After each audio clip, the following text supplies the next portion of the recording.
रेतीबंदर म्हणून हे एक ठिकाण आहे। या ठिकाणावरती गणेश विसर्जन पण होतं, हे आपण बघू शकतो इकडे।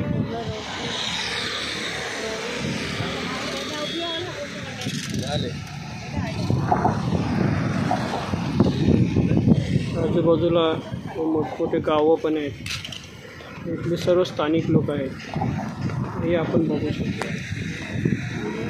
हा माणकोली ब्रिज सुरू झाल्यापासून इथे भरपूर लोक असं संध्याकाळचे विश्रांतीसाठी येतात, मौजमजेसाठी इकडे सर्व बसलेले असतात।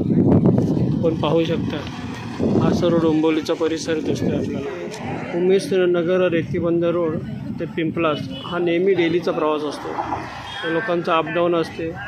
हे लोक पिंपलासवरून डोंबिवलीला आपला स्वतःचा जो काही छोटा मोठे धंदे असतात भाजीपाल्याचे वगैरे, हे नेहमी इकडे आणून डोंबिवलीमध्ये विकत असतात। पिंपलास हे मोठं गाव आहे, त्या गावामधले लोक सर्व अशा बोटीने इकडे डोंबिवलीमध्ये येतात आणि डोंबिवलीमधून आपला जो काय भाजीपाल्याचा धंदा वगैरे आहे तो इकडे विकून वगैरे परत आपल्या गावाला पिंपलासला जातो। स्वामीनारायण सिटी म्हणून हा एक प्रोजेक्ट आहे डोंबिवली वेस्ट प्रोजेक्ट स्टेशनपासून 1 ते 1.5 किलोमीटरच्या अंतरावरती हा प्रोजेक्ट आहे। तर ते सेल्स ऑफिसवर आपण बघू शकता आणि बाहेर फाउंटेन म्हणून फॉर वगैरे लावलेलं आहे तेही बघू शकता। एक मोठ्या प्रकारचा असा एक जबरदस्त स्वामीनारायण सिटी हा प्रोजेक्ट आहे। डोंबिवलीपासून 1 ते 1.5 किलोमीटर अंतरावरती हा प्रोजेक्ट आहे। ते तुम्ही आपण बघू शकता, इथं सर्व सेल्स ऑफिस वगैरे ते दाखवले।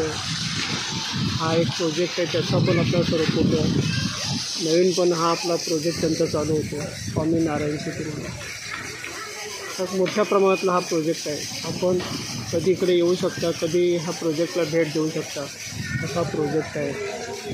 आणि माणकोली जो रोड झालेला आहे त्याच्या बाजूलाच हा प्रोजेक्ट आहे, ते आपण कधी येऊन त्याला व्हिजिट देऊ शकता। धन्यवाद मंडळ।